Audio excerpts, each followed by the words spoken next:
আমরা করছি class 11-এর chemistry class. আমরা রাসায়নিক তাপগতিবিদ্যা বা কেমিক্যাল থার্মোডাইনামিক্স শুরু করেছিলাম। আজকে আমাদের সেকেন্ড ক্লাস। আমরা আগের দিন থার্মোডাইনামিক্সের টার্মিনোলজিগুলোর সাথে পরিচিত হওয়ার চেষ্টা করেছি, যেগুলো না বুঝলে থার্মোডাইনামিক্সের আসল বিষয়ে বা আসল বক্তব্য পৌঁছানো যায় না।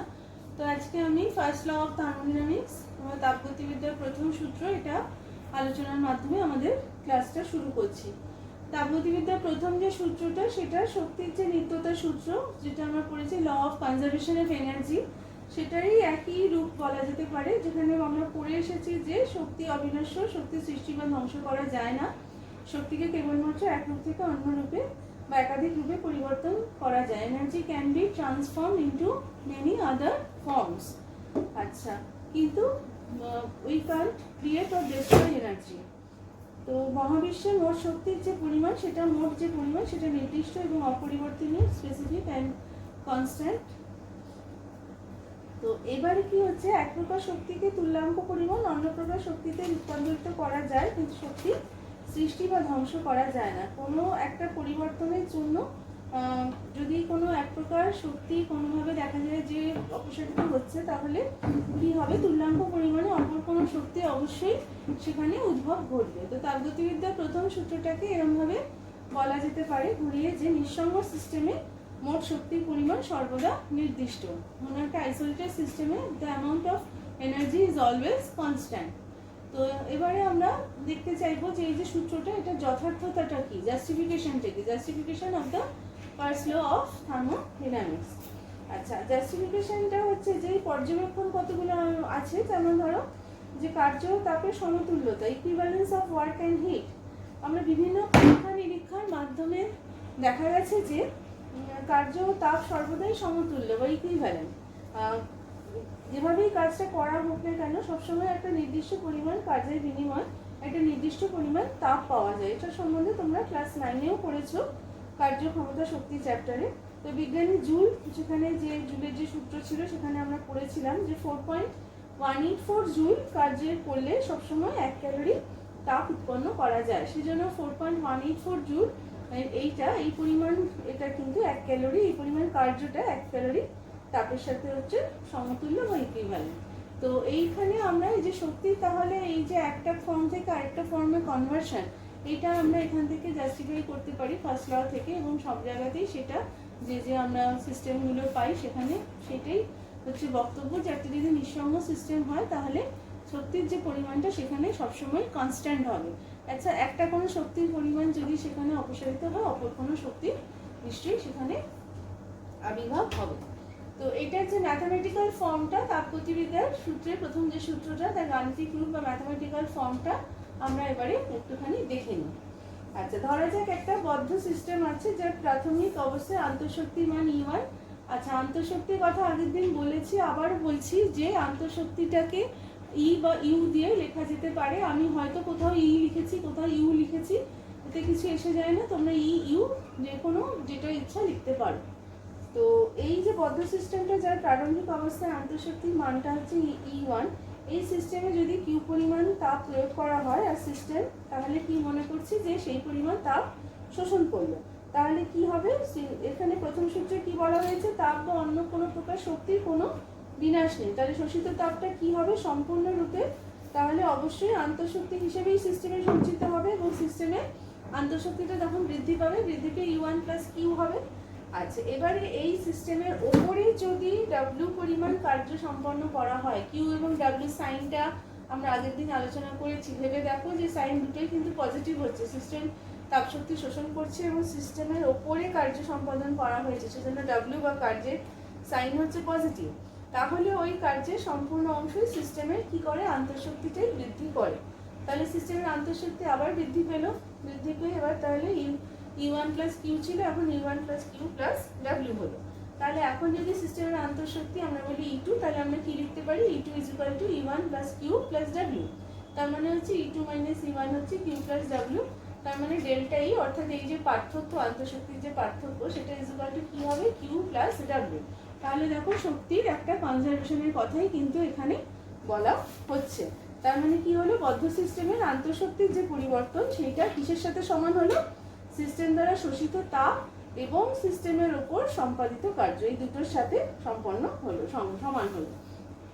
তো এইটা হচ্ছে তাপগতিবিদ্যার প্রথম সূত্রের গাণিতিক রূপ। এটাকে আমরা বিভিন্ন ম্যাথমেটিক্যাল প্রবলেমে, অঙ্কের ক্ষেত্রে আমরা অ্যাপ্লাই করব। তো বিভিন্ন ধরনের তাপগতীয় প্রক্রিয়ার ক্ষেত্রে কি করে তাপগতিবিদ্যার প্রথম সূত্রের প্রয়োগ করা হয় একটুখানি দেখে নিই। Application of first law of thermodynamics in a different thermodynamic processes. আচ্ছা, তো এখানে দেখো আমরা প্রথমে যেটা নিয়েছি রুদ্ধতাপীয় প্রক্রিয়া বা অ্যাডিয়াবেটিক প্রসেস। অ্যাডিয়াবেটিক প্রসেসে হচ্ছে কোনো সিস্টেমের সাথে পরিবেশের কোনো প্রকার তাপ কোনো আদান প্রদান হওয়া সম্ভব না, সেই জন্য কিউ ইজ ইকুয়াল টু 0। এবার যদি তাপগতিবিদ্যার প্রথম সূত্র যে গাণিতিক রূপটা সেখানে যদি বসাই কিউটা 0, তাহলে কি হচ্ছে delta is equal to W অথবা minus delta is equal to minus W. তার মানে কি বোঝায়? মানে হচ্ছে দেখো রুদ্ধতাপীয় প্রক্রিয়ায় যদি একটা অ্যাডিয়াবেটিক প্রসেসে সিস্টেমের উপর সম্পাদিত কার্য কি হয়, সিস্টেমের আন্তঃশক্তি বৃদ্ধি করে। তাহলে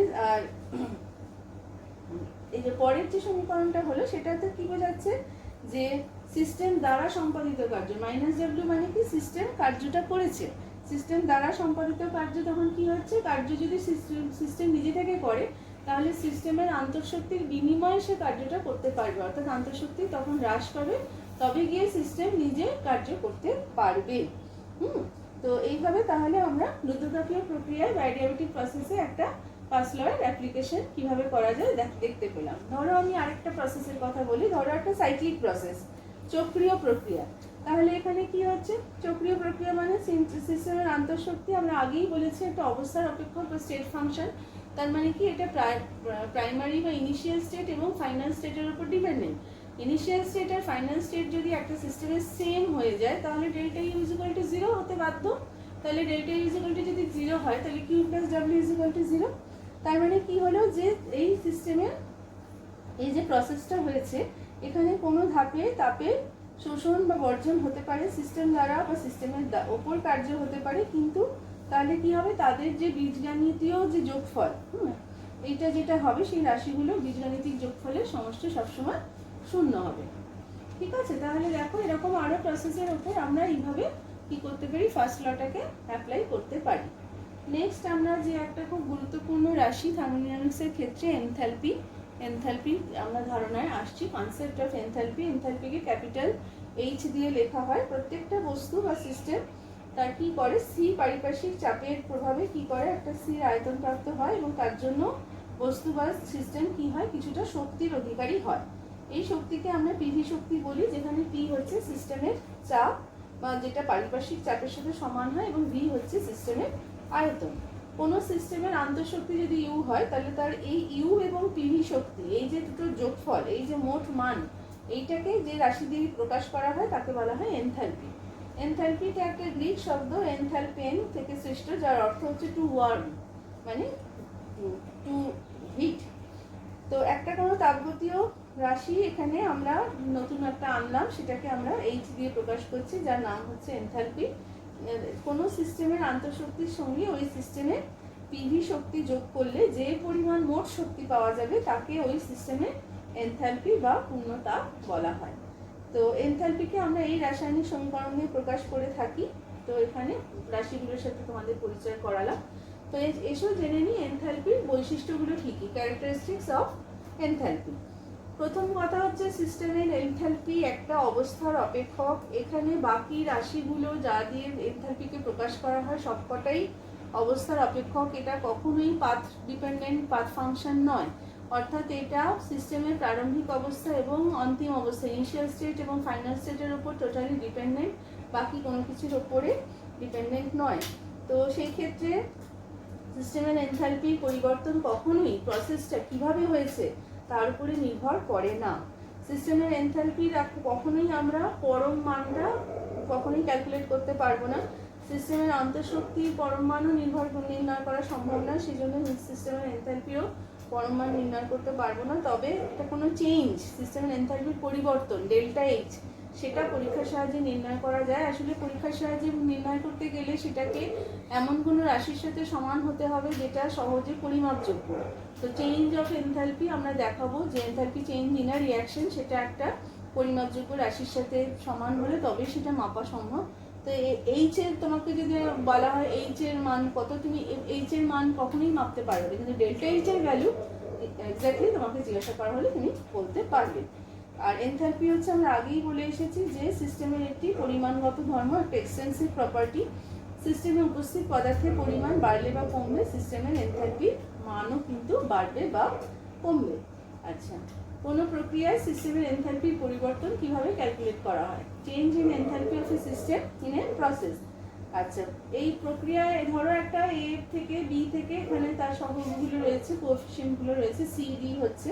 তাহলে এই কোনো একটা রাসায়নিক বিক্রিয়া আমার যদি এনথালপি পরিবর্তন ক্যালকুলেট করতে হয়, সামেশন ওভার এইচ অফ বিক্রিয়াজাত পদার্থ বা প্রোডাক্ট, মানে কি বিক্রিয়াজাত পদার্থ বা প্রোডাক্টের যা যা এনথালপি ভ্যালু আছে তার আমি সামেশন করব, যোগফল নির্ণয় করব, মাইনাস কি হবে বিক্রিয়াজাত পদার্থের এনথালপি যোগফল মাইনাস বিক্রিয়ক পদার্থের এনথালপি যোগফল, ডেল্টা এইচ। তো দেখো এখানে সহগগুলো থাকলে সেই দিয়ে গুণ হবে। এখানে H C bar, H D bar, এগুলো বিক্রিয়াজাত পদার্থের মোলার এনথালপি বার দেওয়া আছে, তার মানে এখানে মোলার এনথালপিকে প্রকাশ করা হয়েছে। তাহলে এইটা মাইনাস এইটা, তাহলে হবে আমার এই রাসায়নিক বিক্রিয়াটার এনথালপি পরিবর্তন। আমাকে যদি মাপতে হয় তাহলে আমি এইভাবে মাপতে পারি। এবার যদি প্রক্রিয়াটা স্থির চাপে করা হয় তাহলে কি হবে? স্থির চাপে সিস্টেমের এনথালপির পরিবর্তন, change in enthalpy of a system at constant pressure. আচ্ছা, এইটা দেখো আমরা কি করছি, এখানে দেখো আমরা ধরে নিচ্ছি যে একটা স্থির চাপে একটা আবদ্ধ সিস্টেম আছে, ক্লোজ সিস্টেমের কোনো প্রক্রিয়ার সিস্টেমের চাপ এটা বাইরের বাহ্যিক চাপের সাথে সমান, পি হচ্ছে বাইরের বাহ্যিক চাপের সাথে সমান। প্রক্রিয়ার শুরুতে যদি ইনিশিয়াল স্টেটে সিস্টেমের চাপ, আয়তন এবং আন্তঃশক্তি পরিমাণ যদি হয় তোমার পি ভি1 এবং ইউ1, এবং প্রক্রিয়ার শেষে যদি মান হয় চাপ, আয়তন এবং আন্তঃশক্তি পি ভি2 এবং ই2, তাহলে কি হয় আমরা লিখতে পারি প্রথমে ইনিশিয়াল স্টেটে ওই সিস্টেমের এনথালপিকে আমরা এইভাবে প্রকাশ করতে পারি h1 = u1 + pv1, আর শেষে আমরা কিভাবে প্রকাশ করতে পারি h2 = u2 + pv2। তাহলে এনথালপির পরিবর্তন যেটা হবে delta H = h2 - h1 u2 + pv2 - u1 + pv1। তাহলে কি হচ্ছে u2 গুলোকে একদিকে আনলে u2 - u1 + pv2 - v1, তাহলে কি হচ্ছে ডেল্টা H হচ্ছে delta u + p delta v। তাহলে আমরা কি পেলাম? Delta H delta u + p delta v। এবারে স্থির চাপে যদি চাপ আয়তনিক কার্য সম্পন্ন হয় আমরা ফার্স্ট ল থেকে লিখছি ডেল্টা u স্থির চাপ বলে কিউ এর পাশে p টা লেখা হয়েছে, qp - w, চাপ আয়তনিক কার্য সম্পাদিত হয়েছে এবং সেজন্য -w হয়েছে, তাহলে সেখানে qp - pwv লিখছি। আচ্ছা, তাহলে কি হচ্ছে যে ডেল্টা ইউ এর সাথে পি ডেল্টা ভিটা অ্যাড করলে আমরা পাচ্ছি কিউপি, তাই না? তাহলে কি পাচ্ছি যে আবার delta U plus P delta V মানে হচ্ছে ডেল্টা এইচ, যেটা আমরা এখানে পেলাম এখান থেকে। তাহলে দেখো ডেল্টা এইচটা কিউপির সাথে সমান হচ্ছে, তার মানে কি হচ্ছে যে সিস্টেম কিউপি মানে কি, তাপের সাইনটা পজিটিভ, মানে কি যে সিস্টেম দ্বারা শোষিত তাপের পরিমাণ, তাপটা সিস্টেম দ্বারা শোষিত হয়েছে, তাহলে সেটা সিস্টেমের এনথালপি বৃদ্ধির সাথে সমান হলো, তাই তো? বা এখান থেকে মাইনাস ডেল্টা এইচটা মাইনাস কিউপি হবে, অর্থাৎ সিস্টেম দ্বারা যদি তাপ বর্জিত হয়, রিলিজ হয়, তাহলে সেটা সিস্টেমের এনথালপি হ্রাসের সাথে ডিক্রিজ ইন এনথালপি চেঞ্জ তার সাথে সমান হবে। তো এইভাবে আমরা কি করতে পারি, কোনো রাসায়নিক বিক্রিয়ার ক্ষেত্রে কোনো সেইটার যে এনথালপি পরিবর্তন সেটাকে আমরা সেই সিস্টেম দ্বারা শোষিত তাপের সমান হিসেবে ধরতে পারি। একটু আগে আমি বলছিলাম যে এমন কোনো রাশির সাথে যদি সেটা সমান হয় যেটা মাপা সম্ভব, তাহলে সিস্টেমের এনথালপি পরিবর্তনটা অবশ্যই মাপা সম্ভব। তাহলে সিস্টেম কতটা তাপ শোষণ করছে বা বর্জন করছে সেটা অবশ্যই মাপা সম্ভব ক্যালোরিমিটার যন্ত্রের সাহায্যে। তাহলে আমরা সেই সিস্টেমের তখন সেই মুহূর্তে সেই রাসায়নিক বিক্রিয়ায় যে এনথালপি চেঞ্জ হয়েছে তার পরিবর্তনটা আমরা মাপতে পারবো, এইভাবে আমরা অঙ্ক এগুলো করতে পারবো। আর যদি স্থির আয়তন হয় তাহলে বদ্ধ সিস্টেমের যদি কোনো চাপ আয়তনিক কার্য সম্পন্ন হয় তখন কি হবে, তখন তোমার হচ্ছে যে স্থির আয়তন হলে ডেল্টা ভিটা 0 হবে, তার মানে তখন তোমার ডব্লিউটা 0 হবে, ডেল্টা ইউ = তখন কিউ হবে। ভিটা কেন হচ্ছে যে স্থির আয়তন বোঝানোর জন্য এখানে ভিটাকে লেখা হয়েছে। তাহলে দেখো যদি স্থির আয়তনে কোনো প্রক্রিয়া সম্পন্ন হয় তখনও সেটা সিস্টেমে আন্তঃশক্তি পরিবর্তনের সাথে সমানুপাতিক সমান, অর্থাৎ সিস্টেম দ্বারা শোষিত তাপটা তখন কি হয়, সিস্টেমের আন্তঃশক্তিকে বৃদ্ধি করে, আন্তঃশক্তি বৃদ্ধির সাথে সেটা তখন সমান হয়। তো এইবারে আমরা আসছি, তাহলে আশা করি তোমাদের কাছে এনথালপির যে সংজ্ঞাটা বা এনথালপির যে কনসেপ্টটা অনেকটা ক্লিয়ার হয়েছে। তো এবারে আমরা আসছি বিক্রিয়া তাপ কাকে বলে, হিট অফ রিয়াকশন কাকে বলে, সেটাকে আমরা বোঝার চেষ্টা করছি এবং আস্তে আস্তে এগোচ্ছি। বিক্রিয়া তাপ হচ্ছে নির্দিষ্ট বিক্রিয়াকারীর শর্তে যদি রাসায়নিক বিক্রিয়ায় যখন বিক্রিয়াগুলির যে রাসায়নিক সমীকরণটা থাকছে সমতাযুক্ত রাসায়নিক সমীকরণ এবং সেখানে যে মোল সংখ্যা অনুযায়ী যেটা দেখানো হয় সেইভাবেই যদি সম্পূর্ণরূপে বিক্রিয়া হয়ে বিক্রিয়াজাত পদার্থ উৎপন্ন হয়, তাহলে সেই সময় যে পরিমাণ তাপের উদ্ভব বা শোষণ ঘটে তাকে সেই বিক্রিয়াকারীর শর্তে ওই বিক্রিয়াটির বিক্রিয়া তাপ বলা হবে। অর্থাৎ সমীত সমীকরণ দ্বারা নির্দেশিত মোল সংখ্যা অনুযায়ী বিক্রিয়াটা যদি সম্পূর্ণ হয় এবং সেইভাবেই বিক্রিয়াজাত পদার্থ উৎপন্ন হয়, তাহলে সেই শর্তে ওই রাসায়নিক বিক্রিয়ার ক্ষেত্রে যে তাপের উদ্ভব বা শোষণ হবে সেটাকে তার বিক্রিয়া তাপ বলা হবে। এবার এটাও দু ধরনের হয়, স্থির আয়তনে বিক্রিয়া তাপ এবং স্থির চাপে বিক্রিয়া তাপ। আচ্ছা দেখো, তো আমরা কি করবো এবার, স্থির চাপে বিক্রিয়া তাপ ও স্থির আয়তনে বিক্রিয়া তাপের মধ্যে সম্পর্ক, relation between QP and QV. স্থির আয়তনে মানে কি, যখন আয়তনটা স্থির রাখা হচ্ছে সিস্টেমের আয়তন, আর যখন চাপটা স্থির থাকছে তখন হচ্ছে কিউপি। তো এইভাবে আমরা এবারে এই দুটোর মধ্যে সম্পর্কটা নির্ণয় করার চেষ্টা করব। আমরা একটা গ্যাসীয় রাসায়নিক বিক্রিয়ার কথা ভাবছি, যেখানে উষ্ণতা স্থির ক্যাপিটাল টি এবং চাপটা হচ্ছে স্থির, সেটা হচ্ছে ক্যাপিটাল টি, একটা স্থির উষ্ণতা এবং আয়তনে সংঘটিত হচ্ছে। তো এখানে স্থির উষ্ণতা ও স্থির চাপে সংঘটিত হচ্ছে গ্যাসীয় একটা রাসায়নিক বিক্রিয়ার কথা ভাবা হচ্ছে, যেখানে বিক্রিয়ক পদার্থগুলির আয়তন হচ্ছে ভি আর, ভি রিঅ্যাক্টর বিক্রিয়াজাত পদার্থগুলির আয়তন হচ্ছে ভিপি, এন আর হচ্ছে বিক্রিয়ক পদার্থের মোল সংখ্যা, এন পি হচ্ছে প্রোডাক্ট বা বিক্রিয়াজাত পদার্থের মোল সংখ্যা। যেহেতু গ্যাসীয় রাসায়নিক বিক্রিয়ার কথা বলা হয়েছে, তাহলে পিভিআর ইকুয়াল টু এন আর আর টি, আর ওদিকে বিক্রিয়াজাত পদার্থের জন্য পিভিপি হচ্ছে এনপি আর টি। তাহলে এখানে আমরা যদি পি ভিপি মাইনাস ভি আর করি, তাহলে এনপি মাইনাস এন আর আর টি, তাহলে পি ডেল্টা ভি, এটা হচ্ছে তাহলে আয়তনের যে পরিবর্তন সেটা ডেল্টা এন জি, জিটা গ্যাসের জন্য লেখা হয়েছে আর টি। আচ্ছা তাহলে দেখো P delta V equal to delta N R T হলো। তো এবারে আমরা কি করতে পারি, ডেল্টা এইচ ইকুয়াল টু আমরা পেয়েছিলাম delta E plus delta PV, সেটাকে যদি ভেঙে লেখা হয় তাহলে দুটো টার্ম পাবো, একটা পি ডেল্টা ভি, একটা ভি ডেল্টা পি। স্থির চাপের জন্য ভি ডেল্টা পি টার্মটা থাকবে না, কারণ স্থির চাপ মানে ডেল্টা পিটা 0 হবে, প্রাথমিক এবং অন্তিম চাপের মান হচ্ছে সমান, সেজন্য ডেল্টা পিটা 0 হবে। তাহলে তখন থাকছে delta E plus P delta V, সেজন্য স্থির চাপে এটা লেখা হয়েছে। দেখো পি ডেল্টা ভির জায়গায় তাহলে আমরা এই ডেল্টা এনজি আরটিটা বসিয়ে দিতে পারলাম। তাহলে দেখো আমরা আগেই দেখিয়েছি যে স্থির চাপে বিক্রিয়া তাপ কিউপি ডেল্টা এইচ এর সাথে সমান, আর স্থির আয়তনে বিক্রিয়া তাপ সেটা ডেল্টা ই বা ডেল্টা ইউ এর সাথে সমান। এবার এদের দুজনের মধ্যে সম্পর্কটা হচ্ছে তাহলে এইটা, delta H equal to delta E plus delta NG RT. এটা আবার বলে দিচ্ছি, এটা গ্যাসীয় রিঅ্যাকশনের ক্ষেত্রে প্রযোজ্য। যেমন এখানে কতগুলো সমীকরণ লেখা হয়েছে যে HCl NaOH অ্যাকুয়াস সলিউশনে NaCl আর H2 উৎপন্ন হচ্ছে, ডেল্টা এন 0 কারণ এটা গ্যাসিয়াস রিঅ্যাকশন নয়, সেক্ষেত্রে তখন ডেল্টা এইচ আর ডেল্টা ই সমান, স্থির চাপে বিক্রিয়ার তাপটা স্থির আয়তনে বিক্রিয়ার তাপের সাথে সমান হচ্ছে। পরবর্তী যে সমীকরণটা নেওয়া হয়েছে PCl5 গ্যাসিয়াস থেকে PCl3 গ্যাসিয়াস থেকে Cl2 গ্যাসিয়াস, ডেল্টা এন দেখো এখানে দুটো মোল আছে, এখানে 1 মোল, তাহলে ডেল্টা এন হচ্ছে 1। তাহলে এই সমীকরণে বসালে আমরা দেখতে পাচ্ছি যে এক্ষেত্রে ডেল্টা এইচ এর মানটা ডেল্টা এইচ থেকে বেশি অথবা কমও হতে পারে। যেমন এই পরবর্তী সমীকরণে CH4 2O2 থেকে CO2 প্লাস 2H2 তৈরি হচ্ছে, এখানে এর মোল সংখ্যাটা ধরবো না, এটা লিকুইড বলে গ্যাসগুলোরই ধরবো।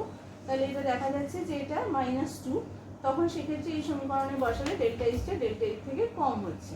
প্রমাণ অবস্থা বলতে তখন প্রমাণ অবস্থা বলতে কি বোঝায়, স্ট্যান্ডার্ড স্টেট প্রমাণ বিক্রিয়া তাপ ও বিক্রিয়া এনথালপি। তার মানে হচ্ছে যে চাপের চাপটা 1 অ্যাটমসফিয়ার, যে কোনো প্রমাণ অবস্থা বলতে উষ্ণতা 1 অ্যাটমসফিয়ার চাপে পদার্থের সবচেয়ে স্থায়ী বিশুদ্ধ অবস্থাকে বোঝায়। আর উষ্ণতার মানটার উল্লেখ যদি না করা থাকে তাহলে 25 ডিগ্রি সেলসিয়াস ধরা হয়।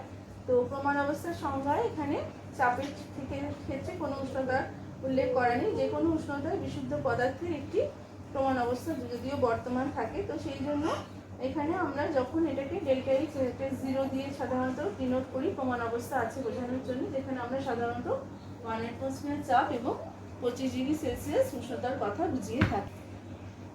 এবারে আমরা বোঝার চেষ্টা করব যৌগের গঠন তাপ বা গঠন এনথালপি বলতে ঠিক কী বোঝায়। Heat or enthalpy of formation of a compound, এটাও খুব জরুরি। এটা আমাদের পরবর্তী যে ক্লাসটা আমরা করব, আমাদের যখন তাপ রসায়ন বা থার্মোকেমিস্ট্রি পড়তে হবে, সেই সংক্রান্ত অঙ্কগুলো করার ক্ষেত্রে এটা আমাদের ভীষণভাবে কাজে লাগবে। তো নির্দিষ্ট চাপ ও উষ্ণতায় 1 মোল পরিমাণ কোনো যৌগ যখন তার গঠনকারী যে মৌলগুলো আছে সেই স্থায়ী মৌলগুলো থেকে যদি সরাসরি তৈরি হয়, তাহলে যে এনথালপির পরিবর্তন ঘটে ওই নির্দিষ্ট রাসায়নিক বিক্রিয়ায়, তাহলে সেই নির্দিষ্ট চাপ ও উষ্ণতায় ওই যৌগটার যে এনথালপি পরিবর্তন হয় তাকে গঠন তাপ বা গঠন এনথালপি বলা হয়। এটাকে ডেল্টা এইচ এফ দিয়ে প্রকাশ করা হয়। এফ মানে দেখো আমি লিখেছি, এফ মানে হচ্ছে ফর্মেশন সাবস্ক্রিপ্টটা ফর্মেশন নির্দেশ করে এফটা। আচ্ছা, যখন প্রমাণ গঠন এনথালপি বলা হচ্ছে, অর্থাৎ প্রমাণ অবস্থা, যেটা কি আমি একটু আগে বললাম, নির্দিষ্ট উষ্ণতা ও 1 অ্যাটমসফিয়ার চাপে 1 মোল পরিমাণ কোনো যৌগ সরাসরি যদি তার উপাদান যে মৌলগুলো আছে সেই বিশুদ্ধ স্থায়ী উপাদান মৌলগুলো থেকে ওই একই উষ্ণতা ও চাপে থাকতে হবে, তাদেরকে যদি উৎপন্ন হয়, তাহলে যে পরিমাণ এনথালপি পরিবর্তন ঘটবে তাকে ওই উষ্ণতায় ওই যৌগটির প্রমাণ গঠন এনথালপি বলা হবে বা এনথালপি অফ ফর্মেশন বলা হবে। আচ্ছা, এটাকে দেখো, প্রমাণ গঠন এনথালপিকে ডেল্টা H0 F দিয়ে প্রকাশ করা হয়। এই জিরোটাকে প্রমাণ অবস্থা নির্দেশ করে, জিরো লেখা মানে হচ্ছে প্রমাণ অবস্থা নির্দেশ করা হচ্ছে। আচ্ছা দেখো, এখানে আমি একটা সমীকরণ লিখেছি, যেমন হচ্ছে যে hydrogen gaseous half O2 gaseous থেকে জল তৈরি হচ্ছে H2O লিকুইড। আচ্ছা, তো এই স্থায়ী মৌল থেকে হাইড্রোজেন এবং অক্সিজেন থেকে জল তৈরির এই সমীকরণ এখানে লেখা হয়েছে। এখানে দুটো সমীকরণ লেখা হয়েছে। তো প্রথম সমীকরণে ডেল্টা H0 যেটা, সেটা হচ্ছে যে ওই H2, এটা হচ্ছে enthalpy of formation, delta H0 এর মানটা প্রমাণ গঠন এনথালপির মান এটা নির্দেশ করে। কারণ হচ্ছে এই বিক্রিয়ায় স্থায়ী উপাদান মৌলগুলো থেকে 1 মোল জল উৎপন্ন হয়েছে, এটা খেয়াল রাখতে হবে। 1 মোল না হলে সেটা তার গঠন এনথালপি হবে না। এটা জিরো দেওয়া আছে মানে প্রমাণ গঠন এনথালপি হলো, এনথালপি অফ ফর্মেশন এটাকে আমরা বলবো। এই যে এনথালপির পরিবর্তনটা আমরা পেয়েছি, এই মানটা, এটা হচ্ছে এনথালপি অফ ফর্মেশন, গঠন এনথালপি। কিন্তু 2 নম্বর সমীকরণে আমরা যেটা পেয়েছি, সেখানে 1 মোল জল যেহেতু হচ্ছে না, স্থায়ী মৌল থেকে তৈরি হচ্ছে, সব ঠিক আছে, সব বুঝলাম, কিন্তু এখানে 2 মোল জল তৈরি হচ্ছে, সুতরাং এটাকে আমরা গঠন এনথালপি বলতে পারবো না, এটা এনথালপি অফ ফর্মেশন নয়। এটাকে তাহলে এটা হচ্ছে এই রিঅ্যাকশনটার বিক্রিয়া তাপ বা এটার heat of reaction, enthalpy of reaction, এইটাকে নির্দেশ করছে মাত্র। এটা কখনোই কিন্তু গঠন এনথালপি এটাকে বলা যাবে না। সুতরাং এটা খেয়াল রাখতে হবে যে 1 মোল পদার্থ উৎপন্ন হচ্ছে কিনা, তাহলেই আমরা সেই এনথালপি চেঞ্জটাকে এনথালপি অফ ফর্মেশন বলতে পারবো। কেমন? তো এটা খেয়াল রাখতে হবে। তো আমাদের এই চ্যাপ্টারটা ভীষণভাবে অঙ্কের উপর ডিপেন্ডেন্ট। তুমি যত অঙ্ক করবে তত তোমার ধারণাটা পরিষ্কার হবে। তো এখানেও আমি ওই জন্য অল্প অল্প করে পড়িয়ে বেশি করে অঙ্ক তোমাদের করাতে চাইছি, যাতে করে তোমরা বুঝতে পারো যে চ্যাপ্টারটা থেকে কী টাইপের কোয়েশ্চেন আসে। থিওরি এখানে খুব কম, অ্যাপ্লিকেশন টাইপের কোয়েশ্চেন, অ্যাপ্লিকেশন বেসড কোয়েশ্চেন তোমার স্কিলটাকে টেস্ট করার জন্য বেশি আসে। তো সেজন্য আমি এখন যা পড়ালাম তার উপরে কিছু আবার অঙ্ক দেখিয়ে দিতে চাই, যাতে তোমাদের বুঝতে সুবিধা হয়। একটি প্রক্রিয়ায় একটি সিস্টেম 600 জুল তাপ গ্রহণ করে ও 300 জুল কার্য সম্পন্ন করে। সিস্টেমের আন্তঃশক্তি পরিবর্তন গণনা করো। ডেল্টা ইউ চেয়েছে, আমরা ফার্স্ট ল এখানে অ্যাপ্লাই করছি। শোষণ করে বলেছে, সেজন্য কিউবের সাইন হচ্ছে পজিটিভ, আর নিজে কার্য সম্পন্ন করে বলেছে, সেজন্য ডাব্লিউ সাইন হচ্ছে নেগেটিভ। তাহলে ফার্স্ট লতে যদি বসাই, যেটা হচ্ছে delta U equal to Q plus W, 600 minus 300, তাহলে আন্তঃশক্তি পরিবর্তন বা চেঞ্জ ইন ইন্টারনাল এনার্জি হলো 300 জুল। আচ্ছা, একটি প্রক্রিয়ায় সিস্টেম 20,000 জুল তাপ শোষণ করে এবং 500 লিটার অ্যাটমসফিয়ার চাপ আয়তনিক কার্য সম্পন্ন করে। প্রক্রিয়াটিতে সিস্টেমের আন্তঃশক্তির পরিমাণ কি হবে? আচ্ছা, এখানে নিজের কাজ করেছে, সেই জন্য এখানে দেখো এখানে মাইনাস সাইন হয়েছে, ডাব্লিউ মাইনাস 500 লিটার অ্যাটমসফিয়ার, এটাকে 1 লিটার অ্যাটমসফিয়ারকে ওখান থেকে কেজিতে নিয়ে যাওয়া হয়েছে এই কনভার্সনের এইটা ইউজ করে। তাহলে এটা দাঁড়ালো মাইনাস 50.63 কিলোজুল। আচ্ছা, সিস্টেম তাপ শোষণ করেছে 20 কিলোজুল, শোষণ করেছে বলে সাইন হচ্ছে পজিটিভ। এই সাইনগুলো খেয়াল রাখতে হবে। এই অঙ্কে আর কিছুই নেই, সাইনটা তুমি ঠিক করে বসাতে পারছো কিনা, ছোট ছোট অঙ্ক। 2 নম্বরে ডেল্টা ইউ হচ্ছে কিউ প্লাস ডাব্লিউ, তাহলে এখানে আমরা দেখতে পাচ্ছি ফাইনালি আন্তঃশক্তির পরিবর্তন যেটা বেরিয়েছে সেটা হচ্ছে মাইনাস 30.65 কিলোজুল। আচ্ছা, আরেকটা অঙ্ক, একটি প্রক্রিয়ায় সিস্টেম কর্তৃক শোষিত তাপের পরিমাণ 560 জুল এবং সিস্টেমের আন্তঃশক্তি হ্রাস 600 জুল হলে সিস্টেম ও পরিবেশের মধ্যে কার দ্বারা কার্য সম্পাদিত হয়, অর্থাৎ who has done work, system or surroundings, এবং what is the amount of the work done, এই কার্যের পরিমাণ কত। তাহলে দেখো আবার এখানে শোষিত তাপ বলে হচ্ছে হিট অ্যাবজর্বড হয়েছে, সেজন্য কিউ এর সাইন পজিটিভ, কিউ হচ্ছে 560 জুল। আচ্ছা, আন্তঃশক্তি হ্রাস হয়েছে বলেছে ডেল্টা ইউ, সেজন্য মাইনাস বসানো হয়েছে -600 joule. Delta U is equal to Q plus W তে বসানো হচ্ছে, যে ভ্যালুগুলো আমরা পেয়েছি। তাহলে ওয়ার্কের দেখো সাইন এসছে নেগেটিভ, মাইনাস এটা 1.16 কিলোজুল এসছে। এবার ওয়ার্কের সাইন নেগেটিভ মানে work has been done by the system, system দ্বারা কিন্তু কার্য সম্পাদিত হয়েছে। পরের অঙ্ক, 4.2 গ্রাম নাইট্রোজেন গ্যাসকে আদর্শ আচরণ ধরে নাও 27 ডিগ্রি সেলসিয়াস উষ্ণতায় সমষ্ণ পরাবর্ত পদ্ধতিতে সম্প্রসারিত করা হলো। এর ফলে গ্যাসের চাপ 10 অ্যাটমসফিয়ার থেকে 1 অ্যাটমসফিয়ার হয়। প্রক্রিয়াটিতে Q, W, delta U, delta H এর মান নির্ণয় করো। 4.2 gram nitrogen gas has been expanded by a isothermal reversible process. এর ফলে কি হচ্ছে, pressure of the gas becomes from 10 atmosphere to 1 atmosphere. Calculate Q, W, delta U and delta H. তাহলে কি বলা হয়েছে, 4.2 গ্রাম নাইট্রোজেন বলা হয়েছে। আমরা প্রথমেই বের করে নিচ্ছি এটা কত মোল নাইট্রোজেনের সাথে সমান। তাহলে 28 দিয়ে ডিভাইড করলে পাচ্ছি 0.15 মোল নাইট্রোজেন। আচ্ছা, তো এখানে আমরা যে সমীকরণটায় বসিয়েছি, আমরা আগের দিনে এই ধরনের অঙ্ক করছিলাম, তো সেখানে এইভাবে আমরা W is equal to minus nRT L P1/P2, এখানে দেখো আমরা n এর জায়গায় মোল সংখ্যা বসিয়েছি, আরটা এখানে ক্যালোরিতে বসিয়েছি, যার ফলে ক্যালোরিতে এসছে। আচ্ছা, তারপরে P1/P2 সমস্ত ভ্যালুগুলো বসানোর পরে এটা আর এর মানটা এখানে ক্যালোরিতে বসানো হয়েছে, সেজন্য ওয়ার্ক ডানটা ক্যালোরিতে এসেছে। তো এখানে এবারে কিউ প্লাস ডাব্লিউ, তো দেখো সমস্ত প্রক্রিয়া বা আইসোথার্মাল প্রসেস বলে দেওয়া হয়েছে। আর আমরা জানি আন্তঃশক্তি হচ্ছে একটা থার্মোকেমিস্ট্রিতে আমরা বা আন্তঃশক্তির আমরা যে বৈশিষ্ট্যগুলো পড়েছিলাম তাতে আমরা পড়েছি যে ফাংশন অফ ভি অ্যান্ড টি, তার মানে উষ্ণতার উপর নির্ভরশীল রাশি। উষ্ণতা যদি স্থির থাকে তাহলে আন্তঃশক্তির পরিবর্তন হবে না, সেজন্য সমস্ত প্রক্রিয়ায় আদর্শ গ্যাসের ডেল্টা ইউ সবসময় 0 হবে, আইসোথার্মাল প্রসেস। তো ডেল্টা ইউ তাহলে যদি 0 হয় তাহলে Q plus W is equal to 0, বা কিউ হচ্ছে মাইনাস ডাব্লিউ বা 205.9 ক্যালোরি। একই কারণে ডেল্টা ইউ যখন 0 হয়ে যাচ্ছে, তোমরা ভেবে দেখো আমরা যে সমীকরণটা একটু আগে দেখে এলাম, delta H is equal to delta U plus delta N R T. সেখানে একটা টি ছিল, আর ডেল্টা ইউ যদি 0 হয়ে যায় তাহলে টিটাও এখানে তোমার সবসময় কনস্ট্যান্ট থাকছে। তাহলে দেখা যাচ্ছে যে আদর্শ গ্যাসের ক্ষেত্রে ডেল্টা এইচটাও হচ্ছে 0, এটাও function of temperature and pressure. সেই জন্য উষ্ণতা যদি স্থির থাকে তাহলে ডেল্টা এইচেরও পরিবর্তন এখানটা 0 হবে। তো এইভাবে তাহলে কি হলো, আমাদের কি কি ক্যালকুলেট করতে বলেছিল, দেখো আমাদের কিউ ক্যালকুলেট করতে বলেছিল, ডেল্টা ইউ ক্যালকুলেট করতে বলেছিল, ডেল্টা এইচ, ডাব্লিউ সবকটাই ক্যালকুলেট করা হয়ে গেল। এরকম টাইপের অঙ্ক আসে অনেক। তো আরও একটা বলছি, 2 মোল পরিমাণ একটি আদর্শ গ্যাসকে 27 ডিগ্রি সেলসিয়াস উষ্ণতার সমষ্ণ পরবর্ত প্রক্রিয়ার মাধ্যমে সংকুচিত করা হলে এর ফলে গ্যাসের চাপ 1 অ্যাটমসফিয়ার থেকে বৃদ্ধি পেয়ে 10 অ্যাটমসফিয়ার হয়। প্রক্রিয়াটিতে W, Q, delta U, delta H গণনা করো। আবার বলে দিয়েছে সমষ্ণ আইসোথার্মাল প্রসেস, ফলে আমরা এই আগের ফর্মুলাটাই ব্যবহার করছি। এখানে এই জিনিসগুলো বসানোর সময় খেয়াল করে বসাতে হবে কোনটা কি বসাচ্ছি।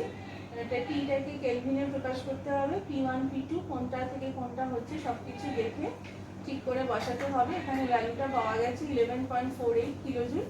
আদর্শ গ্যাসের জন্য সমস্ত প্রক্রিয়া এক্ষুনি আমরা করলাম, ডেল্টা ইউ আর ডেল্টা এইচটা 0 হবে। ফার্স্ট লর যে ইকুয়েশনটা সেখানে যদি বসাই তাহলে আমরা পাচ্ছি কিউ প্লাস 11.48, এটা হচ্ছে 0, তাহলে কিউটা হচ্ছে মাইনাস ডাব্লিউ হয়ে যাচ্ছে এখান থেকে, তাহলে এটা মাইনাস 11.48 কিলোজুল। অর্থাৎ এখানে দেখো delta U, delta H, Q, W যা যা আমাদের গণনা বা ক্যালকুলেট করতে বলা হয়েছিল সবই আমরা ক্যালকুলেট করতে পারলাম। তো এরপরে আমি যে অঙ্কটায় আসছি, 25 ডিগ্রি সেলসিয়াসে তরল H2 এর প্রমাণ গঠন তাপ, enthalpy of formation at standard enthalpy of formation, এটা বলে দিয়েছে -286 কিলোজুল পার মোল। এই গঠন প্রক্রিয়ার প্রমাণ আন্তঃশক্তির পার্থক্য গণনা করো। স্ট্যান্ডার্ড ইন্টারনাল এনার্জি চেঞ্জটা ক্যালকুলেট করতে হবে। তাহলে যেহেতু এটা প্রমাণ গঠন তাপ বলে দিয়েছে, আমাকে কিন্তু ইকুয়েশনটা বুঝে শুনে লিখতে হবে, অর্থাৎ আমি এখানে 1 মোল পদার্থই দেখাতে পারবো, অন্য কিছু দেখাতে পারবো না। তাহলে এই রিয়াকশনটার জন্য যে delta H zero enthalpy change সেটাই এটা হবে। এখানে যদি তুমি 2H2 দেখিয়ে ফেলো তাহলে কিন্তু ভুল হবে, সেটা কিন্তু প্রমাণ গঠনটা হলো না। তাহলে আমি এই জন্যই একটু আগে বুঝিয়ে এসেছি যে এনথালপি অফ ফর্মেশন আর এনথালপি অফ রিয়াকশনের মধ্যে কি ডিফারেন্স। আচ্ছা, এবারে ক্যালকুলেট করছি ডেল্টা এন। ক্যালকুলেট করে দেখা যাচ্ছে লিকুইডটা ধরবো না, গ্যাসীয় বিক্রিয়ার জন্য। তো এখানে তাহলে -3/2 হচ্ছে, টিটা 298 হচ্ছে। আচ্ছা, এইটা বলে দিয়েছে, ডেল্টা এইচ জিরোটা বলে দিয়েছে। তো ডেল্টা এইচ জিরো এই ফর্মুলাটা আমরা প্রয়োগ করছি। ডেল্টা এইচ জিরোটা বার করতে হলে delta H zero minus delta N RT. আচ্ছা, ডেল্টা এইচ জিরো তো এখানে 286 বসাচ্ছি, আর এখানে ডেল্টা এন -3/2 8.314 ইন্টু 298। তাহলে আমরা তাহলে প্রমাণ আন্তঃশক্তির যে পার্থক্য বা স্ট্যান্ডার্ড চেঞ্জ ইন বা ডিফারেন্স ইন ইন্টারনাল এনার্জি সেটা আমরা পেয়ে যাচ্ছি। আরও একটা অঙ্ক, 2 মোল আদর্শ গ্যাসকে সমস্ত প্রক্রিয়ায় 1 অ্যাটমসফিয়ারের বিরুদ্ধ চাপে 20 লিটার থেকে 60 লিটারে প্রসারিত করা হলো। এই প্রক্রিয়ায় জুল এককে WQ ডেল্টা এইচ গণনা করো।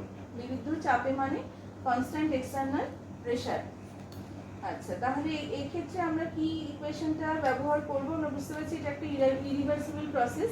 আমরা আগের দিন শিখেছি ইরিভার্সিবল প্রসেসের ক্ষেত্রে আমরা এই সমীকরণটা ব্যবহার করে থাকি ওয়ার্ক ডানের জন্য। P external V2 - V1। তাহলে ভ্যালুগুলো যদি ঠিকভাবে বসানো হয় তাহলে এটা লিটার অ্যাটমসফিয়ারের আনসারটা আসে।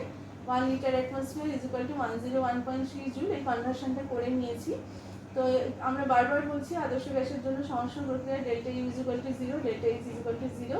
তাহলে আবার সেই ফার্স্ট লর যে সমীকরণ সেখানে বসাচ্ছি। তাহলে কিউয়ের ভ্যালুটা আমি পাচ্ছি 4.052 কিলো জুল। তো এইভাবে আমরা এই অঙ্কগুলো করতে পারবো। এবারে আরেকটা অঙ্ক, নিম্নলিখিত বিক্রিয়ার ক্ষেত্রে স্থির চাপে বিক্রিয়া তাপ ও স্থির আয়তনে বিক্রিয়া তাপের পার্থক্য তাপমাত্রার উপর নির্ভরশীল কিনা আলোচনা করো। আচ্ছা, স্থির চাপে বিক্রিয়া তাপ মানে হচ্ছে কিউটি, যেটা ডেল্টা এইচ এর সাথে সমান। আমরা দেখিয়ে এসেছি একটু আগে, heat of reaction at constant pressure. আরেকটা হচ্ছে স্থির আয়তনে বিক্রিয়া তাপ মানে heat of reaction at constant volume. এটা কিন্তু আমরা একটু আগে দেখে এসেছি, পড়ে এসেছি। অঙ্কটা ভালো করে বুঝে শুনে করতে হবে। তাহলে তাদের মধ্যে রিলেশনটা কি সেটা আগে লিখে নিলাম। Delta H is equal to delta U plus delta N RT. Delta N এটা ক্যালকুলেট করে দেখছি, সবাই গ্যাসিয়াস, অসুবিধা নেই। মোলের যে ডিফারেন্স সেটা হচ্ছে -1। তাহলে delta H minus delta U is equal to delta N RT. তাহলে এখানে ডেল্টা এনটা মাইনাস হলে মাইনাস আরটি। তাহলে এদের যে পার্থক্য এটাই বলেছে যে স্থির চাপে বিক্রিয়া তাপ অর্থাৎ ডেল্টা এইচ, স্থির আয়তনে বিক্রিয়া তাপ অর্থাৎ ডেল্টা ইউ। এদের যে পার্থক্য সেটা দেখা যাচ্ছে সরাসরি উষ্ণতার উপর নির্ভরশীল। ফলে এটা আমরা অঙ্ক করে দেখিয়ে দিলাম যে হ্যাঁ, এটা উষ্ণতার উপর নির্ভরশীল। পরের অঙ্ক, কোনো গ্যাসকে 2 বায়ুমণ্ডলীয় চাপে 2 লিটার থেকে 1 লিটারে প্রসারিত করা হলে 400 জুল তাপ শোষণ করে। গ্যাসটির আন্তঃশক্তি পরিবর্তন গণনা করো। 1 litre atmosphere is equal two 101.3 joule দেওয়া আছে। তো এটাও সেই একই ব্যাপার, irreversible process, constant irreversible process, constant যে চাপের এগেনস্টে যে এক্সপানশনটা হয়েছে সেইটার জন্য আমরা এই এক্সপ্রেশনটা ব্যবহার করছি কার্য সম্পাদনে। তাহলে এখানে এগুলো বসালে পরে আমরা পাচ্ছি 12 লিটার অ্যাটমসফিয়ার বা -1215.6 জুল। এবারে আমরা ফার্স্ট লর যে ইকুয়েশন সেখানে বসাচ্ছি। আমার জানা আছে যে 400 জুল তাপ শোষণ করেছে, heat absorb by the system, সেজন্য এখানে সাইনটা পজিটিভ হয়েছে। তাহলে এখানে বসালে পরে -815.6 জুল হয়েছে। লাস্ট অঙ্ক আজকে, বম্ব ক্যালোরিমিটারে সংঘটিত সায়ানামাইড NH2CN সলিড এবং অক্সিজেনের বিক্রিয়াটিতে ডেল্টা ইউ এর প্রাপ্ত মান -742.7 কিলোজুল পার মোল।